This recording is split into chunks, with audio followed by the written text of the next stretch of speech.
जय विश्वासु विश्वासु की जिंदाबाद विश्वासु जिंदाबाद जय नीलमाधव मंडली आज ये आपण मान गमन उपस्थित होई बेस आनंदित भारतीय विश्व समाज प्रतिष्ठा दिवस समारोह पालन अवसर में सब समाज सदस्यगण एवं कर्मचारी मान बहुत बहुत अभिनंदन एवं मनोरम दृश्य अत्यंत आकर्षणीय पहाड़ पर्वत गछलता भरा यही अंचल सबुजिमा जेकोसी व्यक्तिर दृष्टि आकर्षण महानदी और कुसुमी नदी तटरे अवस्थित यही अंचल केवल सुंदर नुहे समृद्ध जनश्रुति रही अतीत गौतम ठारे श्री नीलमाधव पूजा पाऊ कंठीन नीलमाधव पवित्र पीठर अति निकटरे स्थित यही गाँव पाद दे मु संतोष लाभ कर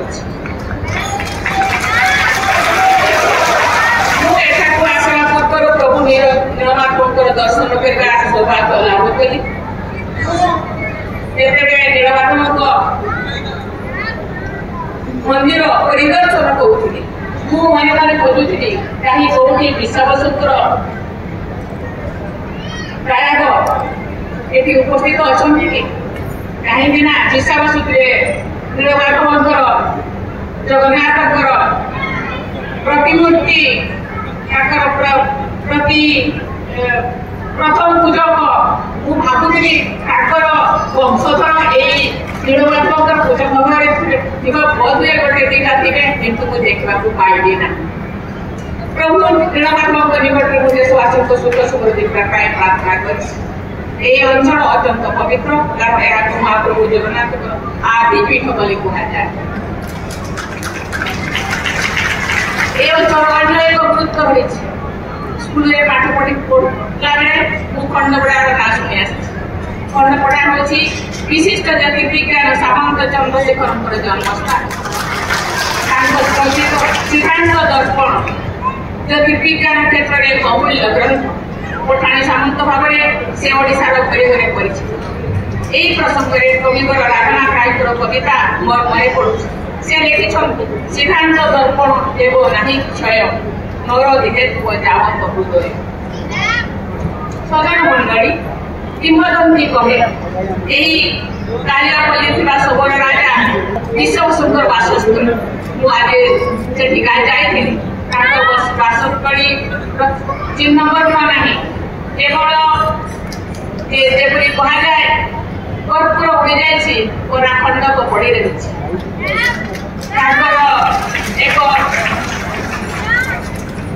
प्रतिमूर्ति स्थापना कर एक मुकसा किपरि एक चिउड़ी लटा हजार हजार वर्ष धरी से दंडायमान होती परितप्त अवस्था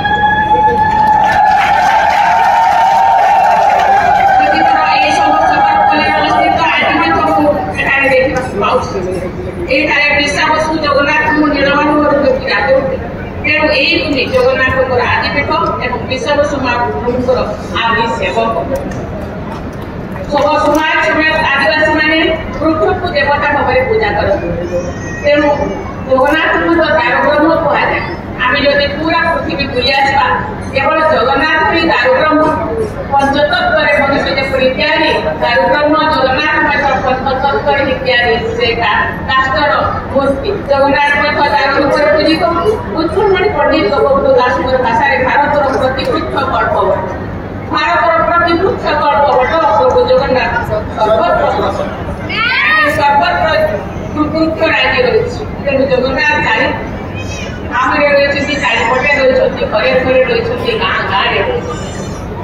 गाँव हजार हजार वर्ष बीती जाइए स्थान को जैसे गुरुत्व मिलवा कथा बोधे मिले ना मत प्रतीत हो स्थान को अवहेला करना निज माँ को अवहेला करने सहित आम रथ यात्रा रथरे बसी तीन मूर्ति को बहुत खुशी बहुत आनंद मौसी घर को खीरी पूरी हलवा खंडा पिठा चकुड़ी पिठा आशा पिठा काकरा पिठा खाइबा କିନ୍ତୁ ନିଜ ମାଆକୁ ଆମେ ଭୁଲି ଯାଇଛୁ, ନିଜ ମା ଅଞ୍ଚଳକୁ ଆମେ ଭୁଲି ଯାଇଛୁ, ଯୋଉଠୁ ଯାଇଛୁ। এই স্থান এই অঞ্চলের বিকাশ করা সমস্তଙ୍କର দায়িত্ব। ମୁଁ ଧନ୍ୟବାଦ ଦେବି চিফ মিনিଷ୍ଟর মহোদয়ଙ୍କୁ कि से ए অঞ্চল বিকাশ ପାଇଁ ପ୍ରତିଶ୍ରୁତିବଦ୍ଧ। ଏ ସ୍ଥାନର ଗୁଣଗାନ କରିବା ଅର୍ଥ ମହାପ୍ରଭୁଙ୍କର ଗୁଣଗାନ କରିବା।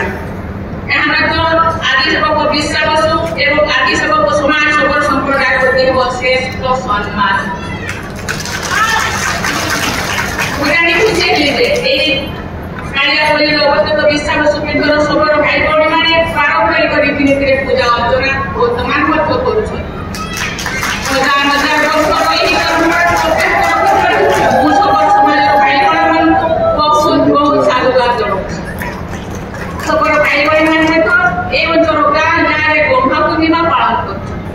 ଏଠାରେ ମଧ୍ୟ ସବର ସମାଜ ଦ୍ୱାରା ବିଶ୍ୱ ଶାନ୍ତି ମହାଯଜ୍ଞ ଆୟୋଜିତ ହୋଇଛି।